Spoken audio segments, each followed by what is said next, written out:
Hello everybody, how is everybody doing? I hope you guys are doing great and welcome back to another video. And so today we are discussing a new topic here, which is gonna be pretty medium hard. So last time, first of all, the current going ad play for you, maybe some people in the future who might be watching us. So it's 2020 April. It's the current going outplay. You want to be safe from that, so stay at your home. You stay when you're doing quarantine, stay at your home, stay safe, and play Scrap Mechanic. I don't know, do we have anything better to do? Anyways, so last time what we made is the clutch and the engine and the rear drive shaft wheel. Now this, oh god, I'm stuck. Now this I like to call a 90-degree turner because it shifts your power 90 degree. Now, so if you were to use this cogwheel configuration in any way, you can make like power coming down and then going like this way, and then you can turn your power 90 degrees in any direction. Like your power is coming vertically, but then you can make it horizontally. Anyway, like right here, it's turning 90 degrees, right? Anyway, so today's topic is making forward and reverse gears. Now how do we do that? Well, that's what I'm here to teach you. Exactly why we are here. So that I can teach him. What the hell? So now first of all, making reverse and forward gears are totally different. There are many factors you have to understand. First of all, you need to understand which direction your engine is rotating, and depending upon that you need to choose the position of your cogwheel to understand whether it will go forward or backward.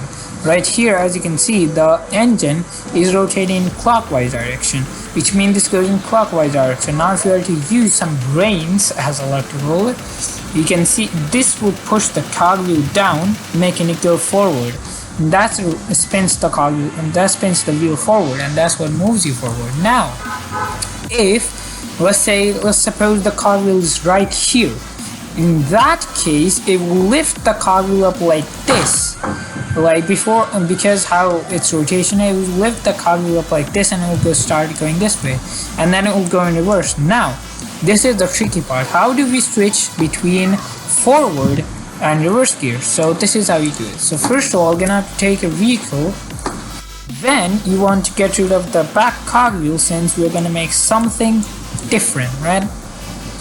Now what you actually want to get rid of this full drive shaft. Now what you're doing is you want to push one of the gears out and then put the other one in. For that, on the place where you're, depending upon your engine rotation, you need the reverse gear, or you will need to see in which case your vehicle will go in reverse and put the cogwheel there. Now for this, I have to put the cogwheel on this side right here. I'm just gonna paint it to show you guys how it is done.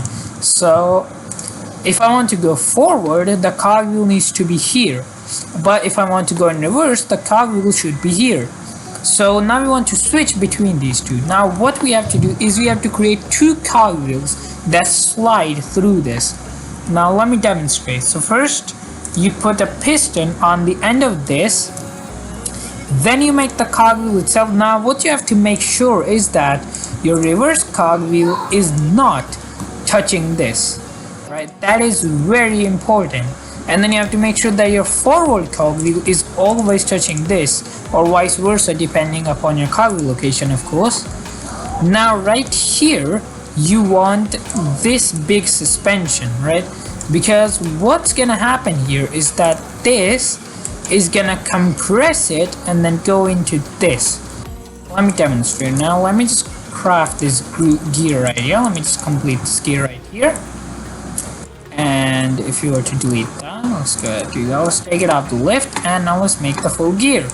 There we go. Now as you can see, right now it goes in forward direction, completely normal, right? Now if you want to switch into reverse, you can just pull a switch. I don't know why did I put it there, and you see that this cogwheel slides that cogwheel out of place. That is exactly what you want. I should have actually used the small ones. Yeah, I should have actually used the smaller suspension. This is wrong, but it's okay. Let's go ahead and power up the clutch, As you can see, it works, right? It totally works. Now this is what happens. This is what's happening right here. Let me tell you the signs.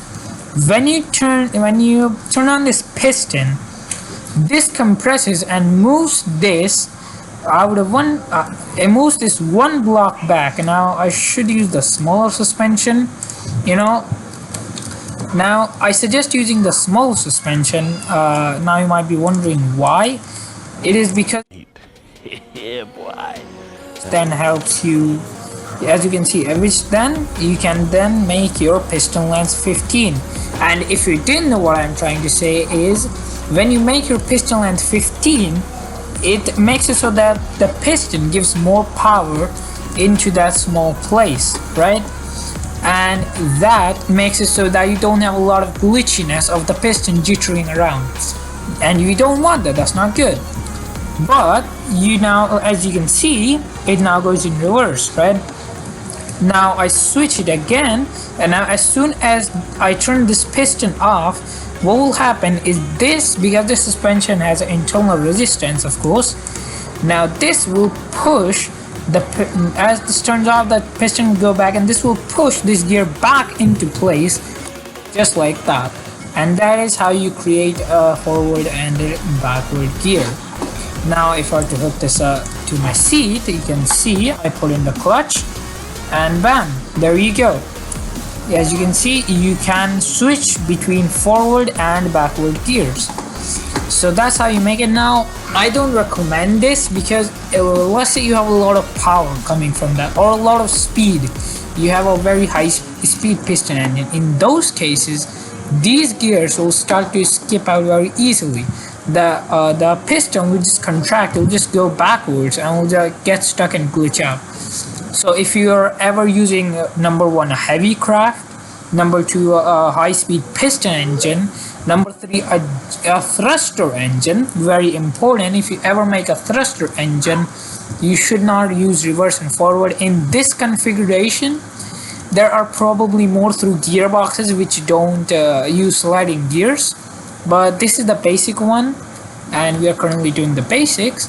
As we go on, I'll show you guys differentials, universal joints, how to create universal joints, how to create steering using universal joints, how to add suspension on your craft using universal joints, and all that stuff, right?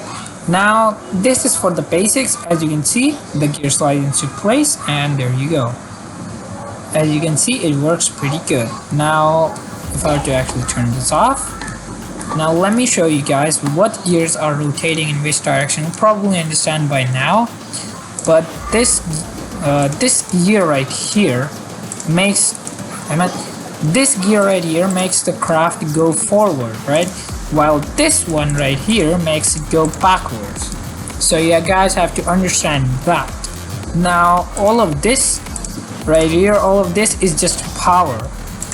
Right, all of this is just power stuff. You don't want to mess with that, but that is how you make a forward and gear ratio, just like so, as you can see, like that. Now I don't recommend switching gears while you're driving, because it stalls your piston engines for maybe like a couple of seconds. Now this piston engine, as I told you in the last video, is a very bad piston engine.